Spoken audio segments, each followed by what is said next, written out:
French Shalom and greetings to you all.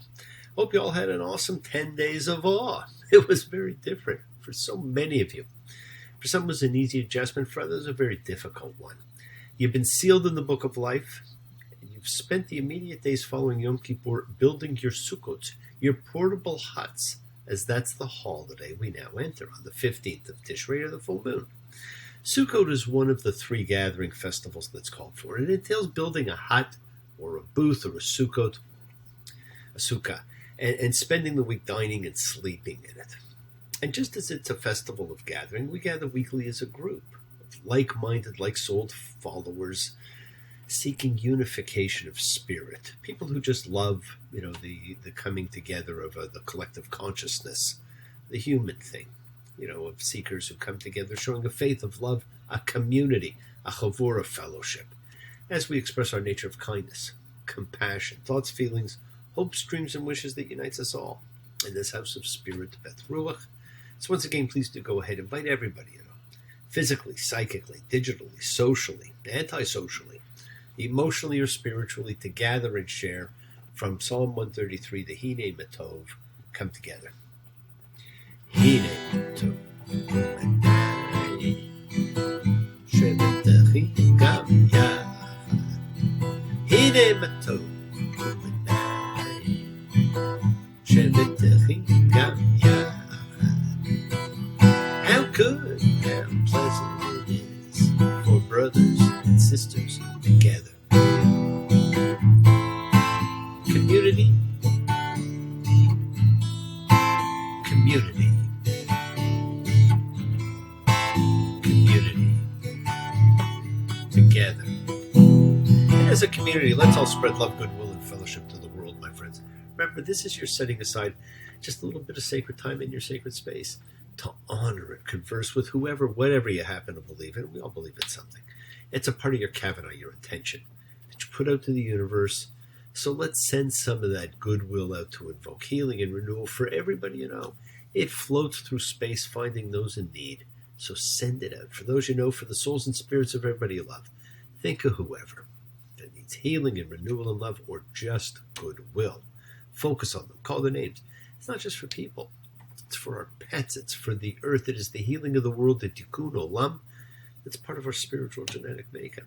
So let's send thoughts and energy for health and renewal for everybody in need. For those in our hearts and our minds, for Kim, for Bob, for David, for Paul, for Karen, for John, for Gloria, for Tali, and for the dear sweet Melissa. For everybody who needs it, my friends. It is the kindness, the healing wishes, the goodwill and love we all send out. It just circles the world, finding those in need. So thank you, each of you, for all you do, for all you care. Because the world is a world of spirit, and spirit never dies. Me, Shaberach, Avotenu, Makor HaBracha, Limotenu, may the source of strength bless the ones before us. Help us find the courage. Make our lives a blessing. The renewal of body. The renewal of spirit. Let us say, Amen. Yishmerach, let us all have our spirits renewed the world over, my friends. This is the great prayer for healing, which we call upon God to heal as He is healed before Yishmerach. May He who blessed, because all healing is a blessing. Let's send and receive healing and renewal energy in our efforts to love, to share, to care, to grow. And we share and care by inviting people to our sukkahs with us. For we want to have them come and join us as guests. I know people who relish the ability to engage in this holiday. It is their favorite. I know a lot of people, it's their favorite of the Jewish holidays. It's a wonderful holiday for the engagement of the imagination, because you're sitting back in your booth and you share and contemplate life and all its idiosyncrasies, because, one of the requirements is you're supposed to be able to look up and enjoy the moon and the stars. And all the monkeys aren't in the zoo. Every day you meet quite a few. So you see, it's all up to you. You can't be better than you are. You could be swinging on a star. As I said, it's a week-long holiday. All the gathering festivals are. So look up and enjoy the night sky. Now, the first 2 days are the Shabbat, the ceasing. Whatever days of the week they happen to come on. Then come the intermediate days. Then the final 2 days represent an additional holiday, kind of called Shemini Atzeret and Simchat Torah. Now, Shemini Atzeret simply means the 8th day of the gathering. That's it. And it leads to Simchat Torah, which is the festive dancing of the Torah scrolls around the sanctuary, celebrating that the book is over and beginning again because it never finishes. We just continue because it is a live testament.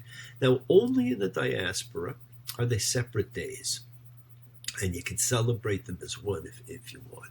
It's a very joyous day. Now, the goal is to spend as much time during this week as possible in the sukkah. Depending on when it falls in the Northeast, it can be easy or more difficult based on weather. Now, I know very few people who take all their meals or even sleep in the sukkah. But you can take a nap and you can look up at the sky. Now, you will often hear this holiday referred to as the Feast of Booths, or even as the Feast of Tabernacles, and sometimes even as the Feast of the Ingathering, which is what it would have originally been called. It's a biblical Jewish holiday. And like I said, it was celebrated on the 15th day of the month of Tishrei. So it's 5 days after Yom Kippur. And generally, as I said, you can count on the 15th of the month pretty well to be the full moon. Now, you'll notice that most holidays are either the beginning or the middle of a month. Right? It's the new or the full moon. Now, during the existence of the Jerusalem Temple, it was one of the 3 pilgrimage festivals, the Shalosh Regalim, on which the Israelites were commanded to perform a pilgrimage to the temple. Now, it's been observed for over 3,300 years, even though there has been no temple for 2,000 of them. And just as we greeted people, hoping they would be inscribed in the Book of Life during the days of awe, you greet your friends now with Hag Sameach, which means joyous or happy festival. And you've all heard that term. And yes, it's also said during Shavuot, the Festival of Weeks, and during Passover, the Festival of Freedom. So it's not something you haven't heard before. And this holiday in normal years is all about welcoming guests into our homes, our booths. As the great poet Khalil Gibran said, if it were not for guests, all houses would be graves. Now, this year, many synagogues are actually encouraging people to not invite guests. Throughout time, we are all contributing to the world through the personal characteristics we have acquired, and that has been by way of guests. And their loving kindness, strength, splendor, glory, holiness, eternity, sovereignty. We were homeless wanderers. We learned to inculcate these characteristics in our lives from all the places we went and all the people that we met. And we perform a short ceremony to welcome the guests. And we do this every day, real or imagined, which you'll usually hear referred to in Aramaic, ushpezin, which is simply the word for guests.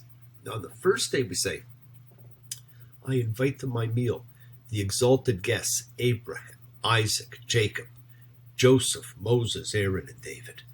May it please you, Abraham, my exalted guest, that all the other exalted guests dwell with me and with you, Isaac, Jacob, Joseph, Moses, Aaron, and David. Now, on each day, a different one of the 7 is singled out and in order. The emphasis is on guests.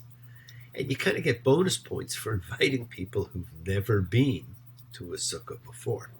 Now, the Sephardim, the Jews of Spanish or Mediterranean ancestry, they set aside a special chair, which is laden with holy books for the ushpezin, and they invite the patriarchs Abraham, Isaac, and Jacob, then the leaders, or prophets, Moses and Aaron, then royalty, Joseph and David. And they follow that order. And that's an order that makes sense also. They also often send provisions to the poor, along with a note saying, this is the share of the ushpezin. I think it's a wonderful way to do it.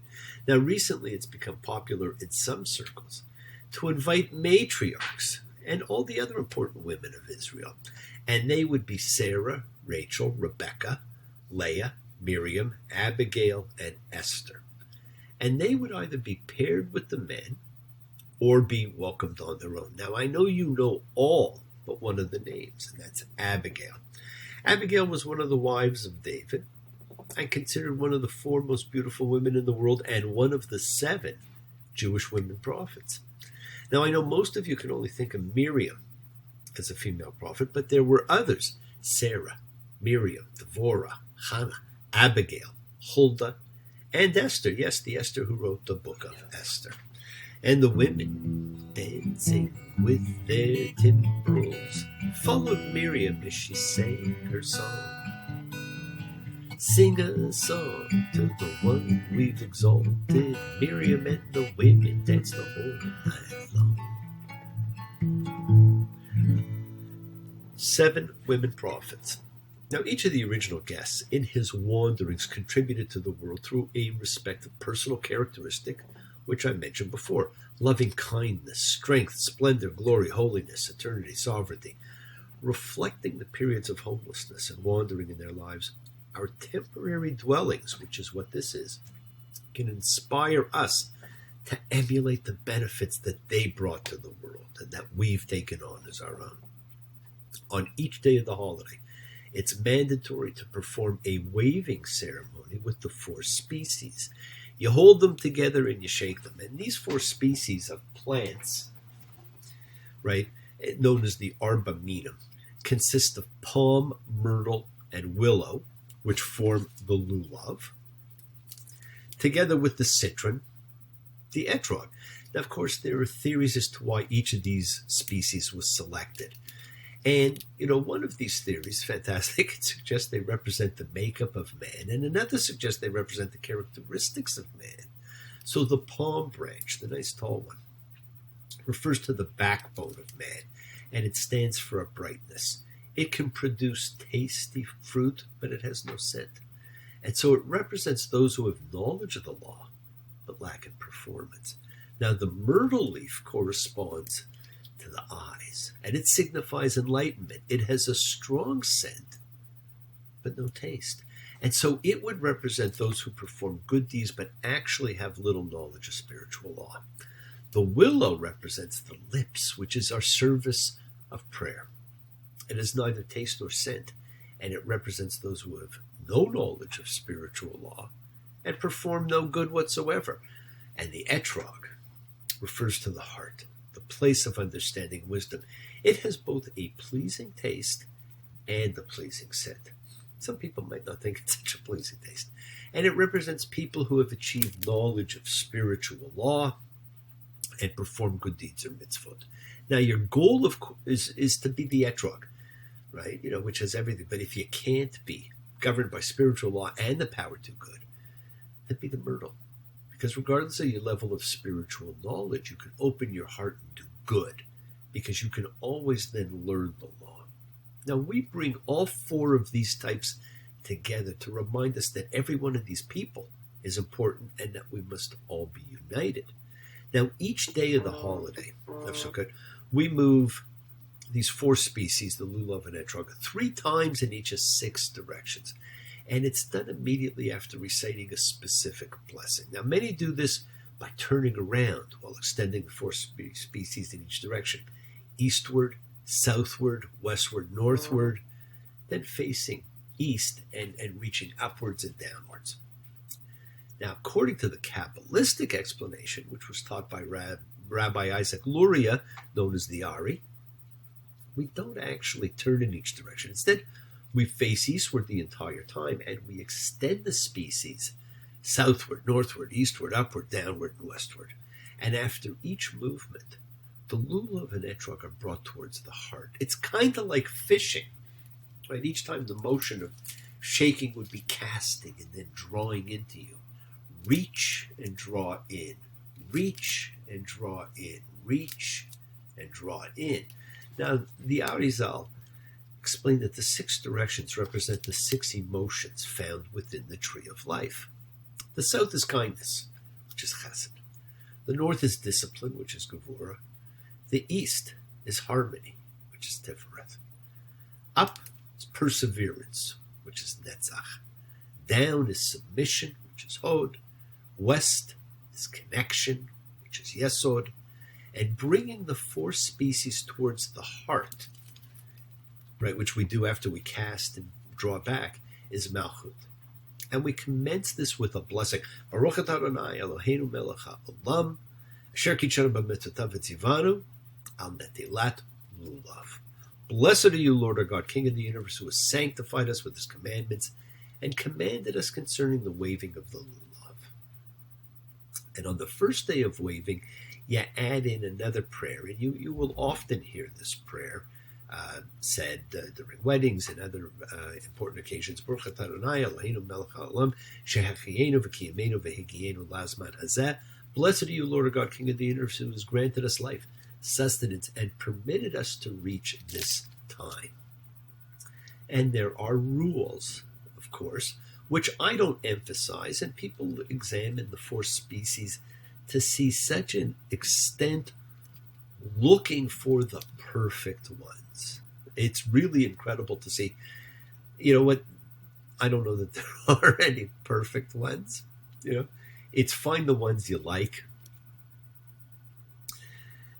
And I think you're going to find that they're all fairly similar. Okay, some people, but I'm telling you, some people will spend hours examining each and everything. Now, before the blessing, the etrog is held with the stem-like protrusion pointed downward.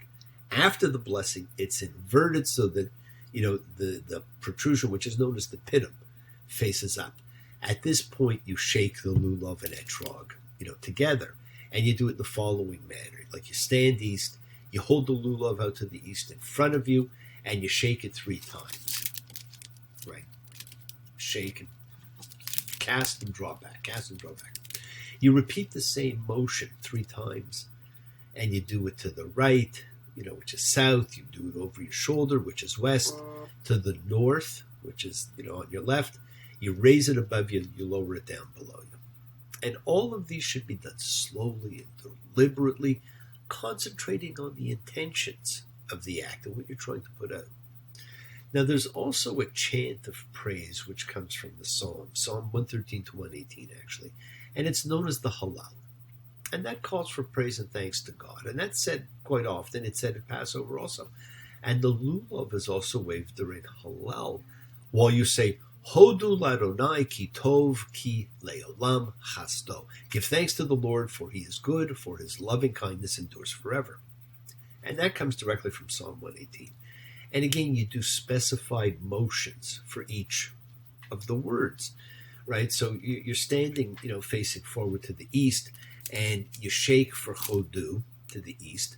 L'Adonai, you never shake, because you never shake when saying God's name. Ki, you shake to the right, which is the south. Tov, you shake to the back, which is west. Ki, you shake to the left, which is north. Leolam, you shake up. Chasto, you shake down.